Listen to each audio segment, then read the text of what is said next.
అందరికీ శనార్థులలో ఎట్లున్నారు నిమ్మలమేగా ఇక రాష్ట్రంలో రాజకీయం అంటారా బీఆర్ఎస్ పార్టీలు కాంగ్రెస్ పార్టీలు కొట్లాడుతున్నారు వాళ్ళ కొట్లాట చూస్తే ఆయనతో మీరు టీవీలు బంద్ చేసుకున్నాడు ఖాయం ఇక మరి ఆ ముచ్చటట్లుంటే ఇక జగన్ అన్న షర్మిలక్క ఇద్దరు కొట్లాడుతున్నారు ఇక షర్మిలక్క అయితే పాపం ఇజ్జత్ తీస్తున్నది జగన్ అన్నను ఇక మరి ఆ ముచ్చటట్లుంటే ఇక మరి మనందరికి తెలిసిన విషయమే హైకోర్టు విషయంలో రేవంత్ రెడ్డి సార్ 100 ఎకరాలు కేటాయించాలని చెప్పి నిర్ణయం తీసుకున్నాడుగా ఇక భూమి పంచాయతీ మీద లడాయి నడుస్తున్నది ఇక మరి ఆ ముచ్చటట్లుంటే ఇక గవర్నర్ మేడం మంచి నిర్ణయం తీసుకున్నది ఇక మరి ఎమ్మెల్సీలను నిర్ణయించుకుంది ఇక మరి ఇంకొకటి మనందరికి తెలిసిన విషయమే ఇక మరి టీఎస్పీఎస్సీ చైర్మన్ కూడా ఆమోదించింది ఇట్లున్నాయి రచ్చరచ్చ వార్తలు ఇక సూతముండా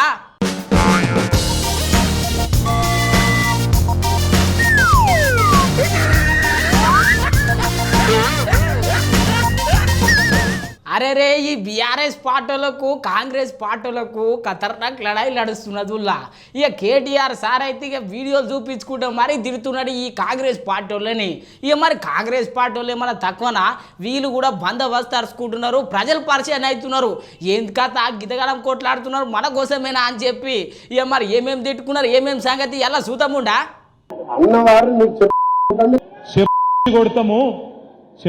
కొడతాము రైతు బంధు పడలేదంటే అంటుంది కాంగ్రెస్ పార్టీ బట్టలు విప్పి ఇడిచిపెట్టాం ఎట్టి పరిస్థితుల్లో ఇడిచిపెట్టాం బట్టలు విప్పి కొడతామని చెప్తా ఉన్నారు. ఈ రోజు రాష్ట్రంలో ఉన్నటువంటి కాంగ్రెస్ కార్యకర్తలు ఒక్కసారి కన్నెల చేసి చూస్తే ఈ రాష్ట్రంలో టీఆర్ఎస్ కానీ బీఆర్ఎస్ పార్టీ కానీ మిగతా చెప్తారు సందేహం. మొన్న జరిగిన ఎన్నికలలో బోర్ల బొక్కలేసి బొక్కలు మీరు ఎరగొడితే బీఆర్ఎస్ వాళ్ళు పోయి బోర్ల వండుకున్నారు. వాయమ్మో వాయయ్యో ఏం కొట్లాట ఈ బీఆర్ఎస్ పార్టీలకు ఇటు కాంగ్రెస్ పార్టీలకు ఖతర్నాక్ కొట్లాటలు అవుతున్నాయి వీళ్ళు ఇక పాలోళ్ళ కన్నా ఇన్ని పంచాయతీలు ఉంటాయో ఉండయో ముందుగా కేటీఆర్ సార్ ఏం తిడుతున్నాడు ఏం సంగతో సార్ చూద్దాం పండి. నేను ఒకటే మాట మీ అందరికి విజ్ఞప్తి చేసేది ఇట్లా ఒకసారి కాదు మీరు సోషల్ మీడియాలో మీరు గట్టిగుంటే రోజుకు 10 సార్లు దొరుకుతారు వాళ్ళు రోజుకు 10 సార్లు దొరుకుతారు. అవును సారు నిన్న కోమటిరెడ్డి వెంకటరెడ్డి గారు మాట్లాడింది మీరు చూసే ఉంటారు.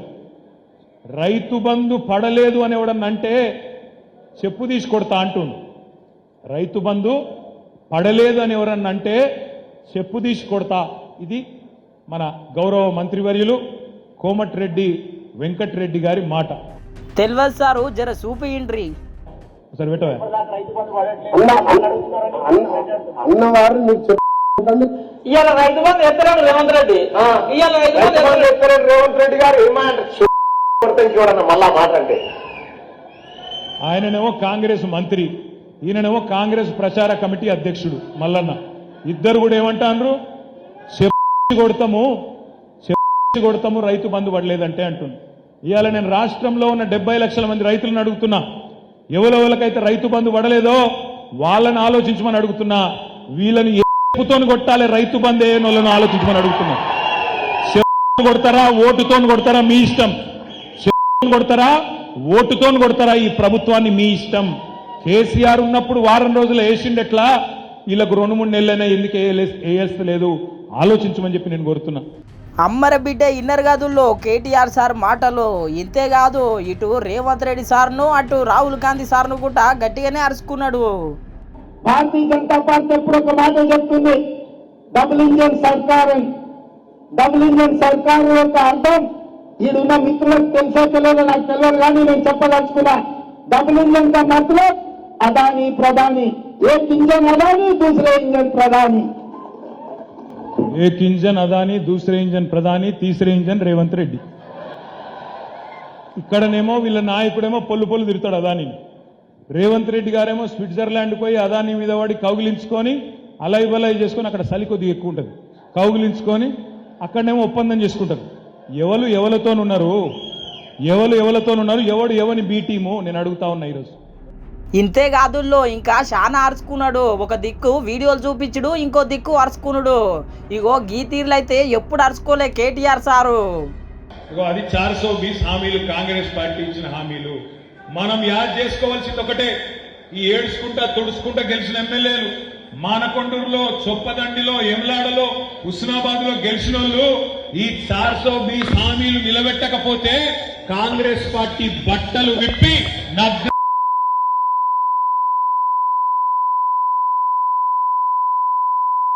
ఇడిచిపెట్టాం, ఎట్టి పరిస్థితుల్లో ఇడిచిపెట్టాం. చూసిరు కదా కేటీఆర్ సార్ ఇట్లా అంటే ఇక బట్టి విక్రమార్క సార్ ఊకుంటాడా చెప్పుండ్రి. బట్టి విక్రమార్క సార్ కూట బంద్ అవస్థరుచుకున్నాడు, ఒకసారి చూడుండ్రి. ఈనాడు టీఆర్ఎస్ పార్టీకి సంబంధించిన నాయకత్వం అవాకులు చవాకులు పేలుతా ఉన్నాం, బట్టలు ఎప్పి కొడతామని చెప్తా ఉన్నారు. నేను ఒకటే మాట చెప్తా ఉన్నాను, ఈ రోజు రాష్ట్రంలో ఉన్నటువంటి కాంగ్రెస్ కార్యకర్తలు ఒక్కసారి కన్నెల చేసి చూస్తే ఈ రాష్ట్రంలో టీఆర్ఎస్ కానీ బీఆర్ఎస్ పార్టీ కానీ మిగలదని చెప్పడానికి సందేహం. మీరు బట్టలు ఇప్పి ఓడ తీసి కొడతా అంటే చూస్తూ ఊరుకోవడానికి ఇక్కడ కాంగ్రెస్ పార్టీ కార్యకర్తలు కానీ నాయకులు కానీ ఎవరు చేతులు ముడుచుకొని కూర్చోలేదని కూడా చాలా స్పష్టంగా టీఆర్ఎస్ పార్టీ నాయకత్వానికి హెచ్చరిస్తా ఉన్నాం. ఇన్నర్ గదుల్లో బట్టి విక్రమార్క సార్ మాటలు ఇక ఈయననే కాదు కాంగ్రెస్ పెద్ద ఖర్గే సార్ గుట గట్టిగానే అరుచుకున్నాడు. वो दिन चले गए जो दिन लोग वायदा करते थे लेकिन निभाते नहीं थे, बोलते थे काम नहीं करते थे. हर आदमी इतना झूठ बोलता था कि जो चीज करना चाहिए था वो नहीं करते थे. ఖర్గే సార్ అట్లడుచుకుంటే ఇగో రేవంత్ రెడ్డి సార్ ఈ తీర్లాడుచుకున్నాడు.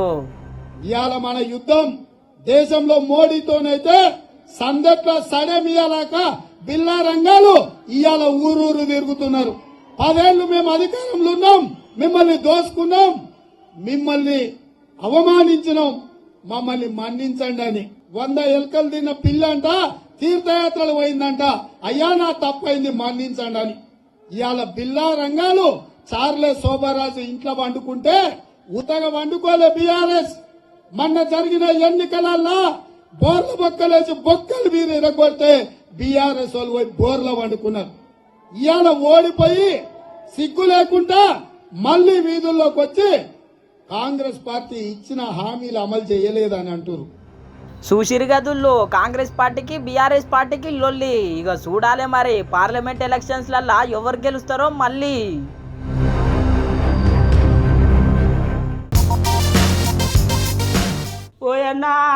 ఓయన్నా నన్ను మోసం చేస్తీవి కదన్నా, నన్ను మోసం చేయకుండా ప్రజలందరినీ మోసం చేస్తీవి కదన్నా జగనన్న. ఓ జగనన్న అయ్యో గిట్లనే బాధపడుతున్నది షర్మిలక్క. ఇక పాపం షర్మిలక్క బాధ ఏందో ఒకసారి చూసొద్దాం పండి.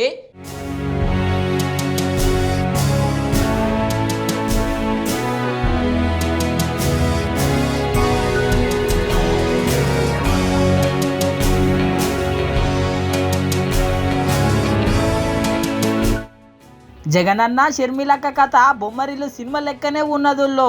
అంత నువ్వే చేసినావంటే లేదు అంత నువ్వే చేసినావు అని చెప్పి ఇద్దరు కొట్లాడుకుంటున్నారు, ఇద్దరు. ఇక ఆంధ్ర పబ్లిక్ అయితే మస్తు పర్షాన్ అవుతున్నారు.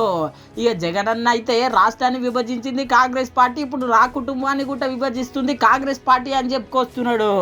ఆ ముచ్చట మీదే షర్మిలక్క మాట్లాడింది. వేదిక మీద ముఖ్యమంత్రిగా ఉన్న జగనన్న గారు చేసిన వ్యాఖ్య కాంగ్రెస్ పార్టీ ఆంధ్రప్రదేశ్ని చీల్చింది, నా కుటుంబాన్ని చీల్చింది, దేవుడే గుణపాఠం చెప్తాడు అని పెద్ద పెద్ద మాటలు మాట్లాడారు. నిజానికి ఆంధ్రప్రదేశ్ రాష్ట్రం ఇలా అభివృద్ధి లేకుండా ఇంత దయనీయ స్థితిలో ఉంది అంటే దానికి కారణం ముందు 5 సంవత్సరాలు ముఖ్యమంత్రిగా ఉన్న చంద్రబాబు గారు, ఇప్పుడు 5 సంవత్సరాలు ముఖ్యమంత్రిగా ఉన్న జగనన్న గారు. ఈరోజు రాజశేఖర రెడ్డి గారి కుటుంబం చీలింది అంటే అది చేతులారా చేసుకున్నది జగనన్న గారు. విన్నర్ గదుల్లో అంతా జగనన్ననే చేసిండు అనుకొచ్చింది. మరి ముద్దుగానే చెప్తున్నావు మేడం, జగనన్న చేసిండు అన్నదానికి సాక్ష్యం ఏంది? దీనికి సాక్ష్యం దీనికి సాక్ష్యం నా తల్లి విజయమ్మ రాజశేఖర రెడ్డి గారి భార్య. దీనికి సాక్ష్యం నా యావత్ కుటుంబం. అరే రే జర బాధపడకు మేడం. అంతేకాదుల్లో జగనన్నను నమ్ముకొని 18 మంది ఎమ్మెల్యేలు రాజీనామా చేస్తే పార్టీలో చేరిర్రు. వాళ్ళకు మంత్రి పదవి ఇస్తా అని చెప్పి మోసం చేసిండు అని యాద్ చేసుకున్నది. జగన్మోహన్ రెడ్డి గారి పార్టీ ఇబ్బందుల్లో ఉంటే 18 మంది ఎమ్మెల్యేలు ఆ రోజు రాజీనామాలు చేసి జగనన్న వైపు నిలబడితే వాళ్ళను మంత్రులను చేస్తానన్నాడు జగన్. ఈరోజు వాళ్ళలో ఎంతమంది మంత్రులుగా ఉన్నారు? వాళ్ళు రాజీనామాలు చేస్తే అమ్మా నేను వాళ్ళ కోసం తిరిగాను, వాళ్ళ గెలుపుకు పాటుపడ్డాను, వాళ్ళను గెలిపించాను. విన్నర్ గదుల్లో పార్టీ ఆపదలున్నప్పుడు నన్ను పాదయాత్ర చేయమని ఆర్డర్ ఇస్తే వాననక ఎండనక మస్తు కష్టపడి పాదయాత్ర చేసిన అని చెప్పి యాద్ చేసుకున్నది. వైసీపీ పార్టీ ఇబ్బందుల్లో ఉంది అని నన్ను పాదయాత్ర చేయమంటే నా ఇంటిని వాటిని అన్ని పక్కన పెట్టి నా బిడ్డల్ని సైతం కాదనుకుని ఎండనక వాననక వేల కిలోమీటర్లు నెలల తరబడి రోడ్డు మీదనే పడుకుని 3200 కిలోమీటర్లు పాదయాత్ర చేసింది రాజశేఖర రెడ్డి. ఇంత కష్టపడి పని చేసినాక ముఖ్యమంత్రి అయినాక అన్న మారిపోయిండు, వ్యక్తిగతంగా అందరికీ అన్యాయం చేస్తుండు అని చెప్పి యాద్ చేసుకున్నది. ఇక మస్తు మారిపోయిండు అన్న అయితే ఇక నాకు వ్యక్తిగతంగా మస్తు అన్యాయం చేసినా నాకేం బాధ లేదు, ఆంధ్ర పబ్లిక్ను కూడా మస్తు మోసం చేస్తున్నాడు అని చెప్పి యాద్ చేసుకున్నదుల్లో. మీ గెలుపు కోసం ఊరూరు తిరిగాను, క్యాంపెయిన్ చేసి గెలిపించాను. జగన్మోహన్ రెడ్డి గారు ముఖ్యమంత్రి అయ్యారు. ముఖ్యమంత్రి అయిన రోజు నుంచి జగన్మోహన్ రెడ్డి గారు వేరే మనిషే మారిపోయాడు. అయినా సరే నాకు వ్యక్తిగతంగా అన్యాయం చేసినా కూడా పర్వాలేదు, తాను మంచి ముఖ్యమంత్రి అయితే చాలు, రాజశేఖర రెడ్డి గారి పేరు నిలబెడితే చాలు,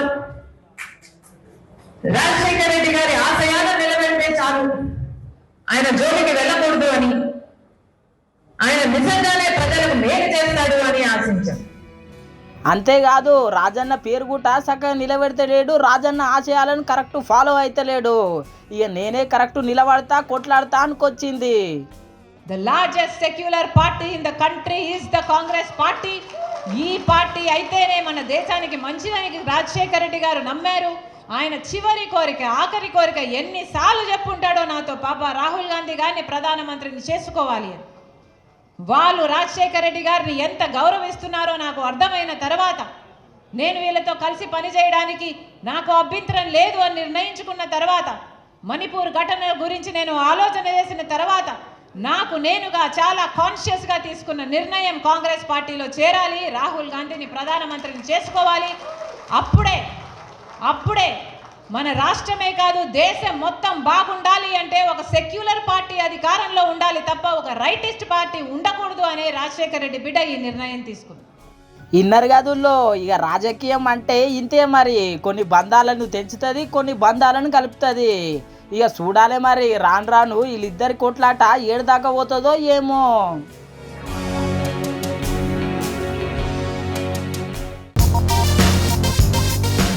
ఇక రేవంత్ రెడ్డి సార్ సంతోషంతో 100 ఎకరాల భూమి కేటాయించిండు హైకోర్టుకు, మనందరికి తెలిసిన విషయమే. ఆ విషయంలోనే రచ్చ అవుతున్నదుల్లో పొద్దుగలటి సంది ఇప్పటిదాకా. ఇక రాణి రుద్రమ్మ మేడం ప్రెస్ మీట్ పెట్టే, ఇక కవితక్క ప్రెస్ మీట్ పెట్టే, ఇక మరి అంతగానం ఆందోళన అవుతున్నదంట, అంతగానం మరి లొల్లి అవుతున్నదంట. ఏం లొల్లి ఏం సంగతి ఒకసారి చూసొద్దాం పండి.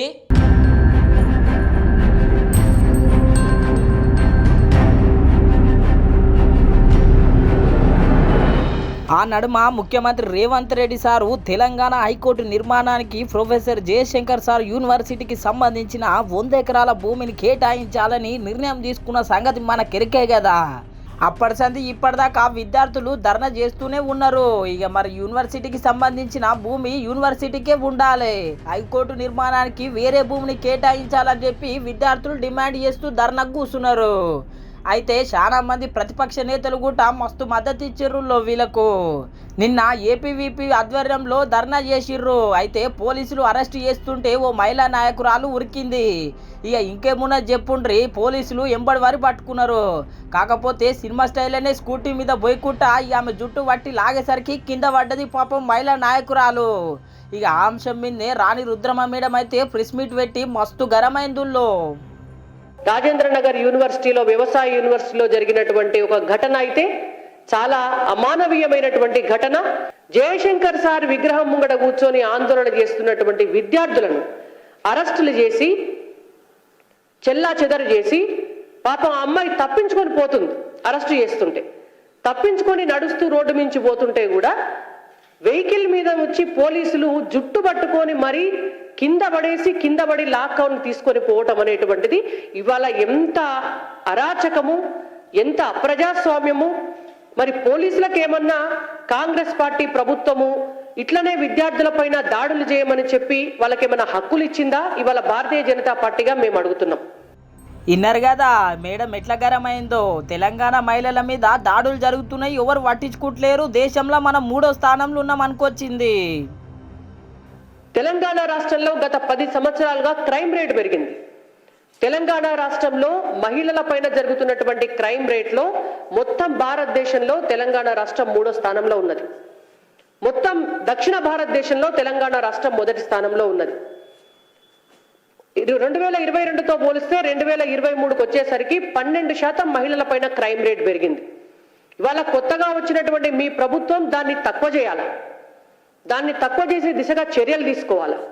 దానికి కారణమవుతున్నటువంటి బెల్ట్ షాపులను మీరు బంద్ చేయాలి, దానికి కారణమవుతున్నటువంటి పబ్ కల్చర్ను మీరు తక్కువ చేయాలి, దానికి కారణమవుతున్నటువంటి పోకిరీలు ఇవాళ ఎవరైతే మహిళల పైన పబ్లిక్ గా కూడా ఇట్లాంటి అరాచకాలు చేస్తారో వాళ్ళ పైన ఉక్కుపాదం మోపి మహిళల జోలికి వస్తే మీ అంతు చూస్తామని చెప్పేటటువంటి ఒక నిర్ణయాన్ని, ఒక ఆచరణ యోగ్యమైనటువంటి ఒక విధానాన్ని ఉన్నటువంటి కాంగ్రెస్ ప్రభుత్వం ప్రకటించాలి. అటెన్క మోడీ రాజ్యంలో దేశం సుభిక్షంగా ఉన్నది అనుకొచ్చిందుల్లో. ఇవాళ భారతదేశంలో నరేంద్ర మోడీ గారి పరిపాలనలో ఇవాళ రామరాజ్యాన్ని మనం స్థాపించుకున్నాం. ఇవాళ భారతదేశం అంతా కూడా సుభిక్షంగా ఉన్నది, సంతోషంగా ఉన్నది. దేశ ఆర్థిక వ్యవస్థ కూడా చాలా అద్భుతంగా పురోగమనంలో ముందుకు పోతోంది. కాంగ్రెస్ పార్టీ అధికారంలో ఉన్నప్పుడు తుమ్ముతే ఊసిపోయే ముక్కులాగా ఉన్నటువంటి భారతదేశ ఆర్థిక వ్యవస్థ ఇవాళ ప్రపంచంలోనే 5వ సుస్థిరమైనటువంటి ఆర్థిక వ్యవస్థగా పైకి వచ్చింది. ఇదే అంశం మీద కవితక్క కూడా మాట్లాడింది. ఒకసారి ఏం మాట్లాడిందో ఈనుండ్రి. యూనివర్సిటీలో శాంతియుతంగా ధర్నా చేస్తున్నటువంటి ఆడపిల్లల్ని జుట్టు బట్టి లాగి మహిళా పోలీసులు మరి పడగొట్టినటువంటి పరిస్థితిని మీరు చూసినారు. ఇట్లా పోలీసులు ఇటువరకు ఎప్పుడు కూడా తెలంగాణ రాష్ట్రంలో వ్యవహరించినటువంటి దాఖలాలు లేవు. మరి వాళ్ళ కాంగ్రెస్ పార్టీ వచ్చినాక కొత్త ఒరవడి ప్రారంభమైంది. మరి ఇటువంటి అధికారం పోలీసులకు ఇచ్చి ఇది నిజంగా కాంగ్రెస్ పార్టీ రాజ్యమా, కాకీల రాజ్యమా అనే విధంగా చేస్తా ఉన్నారు. దీన్ని మేము తీవ్రంగా ఖండిస్తా ఉన్నాం. ఇన్నారు కదా మా గవర్నమెంట్లా అంత మంచిగానే ఉండే, వీళ్ళ గవర్నమెంట్లా ఇట్లా అవుతున్నది అనుకొచ్చింది. ఇక మీకు ఇప్పుడు యాదికొచ్చిందా అని చెప్పి రాధి రుద్రమ మేడం కవితక్కని గట్టిగానే అరుచుకున్నదుల్లో. ఇవాళ స్పందించడం అనేటువంటిది 10 నిమిషాలు అటు ఇటు అవ్వచ్చుగాక. ఇవాళ భారతీయ జనతా పార్టీ స్పందించకపోతే అసలు ఆడ ఉద్యమం చేసినటువంటి వాళ్లే ఏబీవీపీకి సంబంధించినటువంటి విద్యార్థి నాయకులు. ఇవాళ మీరు చెప్పేటటువంటి పేరున్నామే పుసుకున్న భారతీయ జనతా పార్టీ ముందుకొస్తుందేమో అని చెప్పి, లేకపోతే ఏదన్నా అంశం ఉందనగానే మొదలే ఆమె పేరు రావాలని చెప్పి చేసుకునేటటువంటి పరిస్థితి మీరు మహిళా రిజర్వేషన్ విషయంలో కూడా చూసినారు. కాబట్టి ఇక వాళ్ళు ఎవరో స్పందించిండ్రు మాకంటే ఒక 10 నిమిషాల ముందు అన్నంత మాత్రాన ఇక్కడ అయిపోయేది ఏం లేదు. స్పందించడం ఒక్కటే కాదు, స్పందించిన తర్వాత కార్యాచరణ ఏం చేస్తాము అనేటువంటి దాన్ని బట్టే మనం చేసేటటువంటి పనికి ప్రజల దగ్గర నుంచి కూడా ఆదరణ వస్తుంది. కాబట్టి మాకు ఇంకొకరితోటి కంపారిజన్ లేదు. తెలంగాణ రాష్ట్రంలో వాళ్ళ పార్టీ అధికారంలో ఉన్నప్పుడు తెలంగాణ రాష్ట్రం మొత్తం అనేక చోట్ల మహిళల పైన దాడులు జరిగితే ఒక్క దాడి మీద కూడా 10 సంవత్సరాల నుంచి ఎందుకు మాట్లాడలే? ఇవాళ కేవలం ఒక పొలిటికల్ అడ్వాంటేజ్ తీసుకోవడం కోసం స్పందించే స్పందనలను భారతీయ జనతా పార్టీగా మేమేం పెద్దగా పట్టించుకోవట్లేదు, పరిగణించాల్సినటువంటి అవసరం కూడా లేదు. ఇన్నారు కదా ఇక రాజకీయం అంటే అట్లనే ఉంటుంది. మరి చూడాలి కాంగ్రెస్ నాయకులు ఏ ముచ్చట మీద ఏం మాట్లాడతారో ఏమో.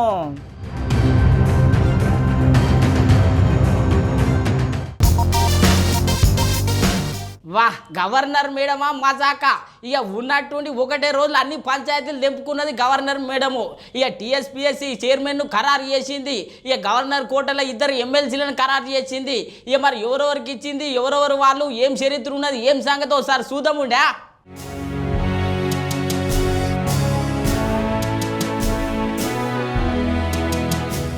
వారెవ్వ గవర్నర్ మేడం పనితనం ఏందో చూపించింది ఒకటే రోజుల్లా. అటు టీఎస్పీఎస్సీ చైర్మన్, ఇటు గవర్నర్ కోటల ఎమ్మెల్సీలను మొత్తం మీద ఖరారు చేసింది, ఆమోదం తెలిపింది. శానా దినాల సంది టీఎస్పీఎస్సీ మగ్గుతూనే ఉన్నది. ఎన్నో కొట్లాటలు, ఎన్నో ధర్నాలు, ఒకటే ఒక సంతకం పోటుతోని గవర్నర్ మేడము అవన్నిటికీ ముగింపు పలికిందుల్లో. ఇక రాష్ట్ర టీఎస్పీఎస్సీ చైర్మన్గా డీజీపీ మహేందర్ రెడ్డి సారు ఖరారు చేసి పంపింది గవర్నర్ మేడం దగ్గరికి.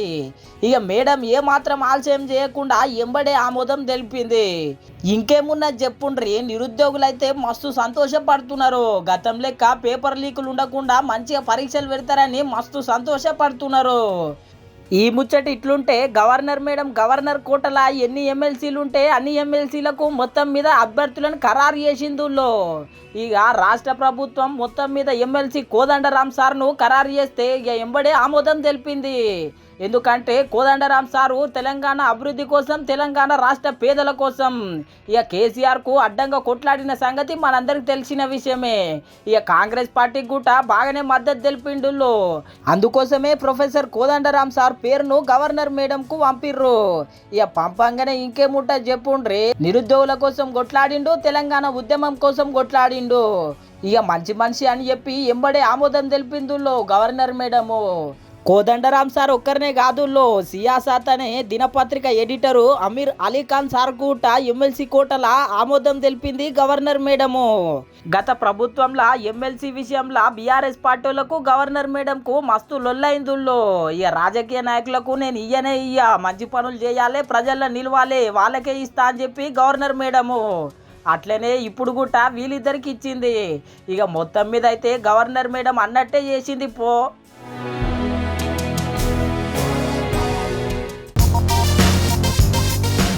ఎట్లున్నాయి మన రచ్చరచ్చ వార్తలు? ఇక రచ్చరచ్చ లేవు, ఇక చూస్తూనే ఉండండి మన న్యూస్ 360 ఛానల్ను. ఇక మళ్ళీ రేపు పొద్దుగాల కలుసుకుందాం.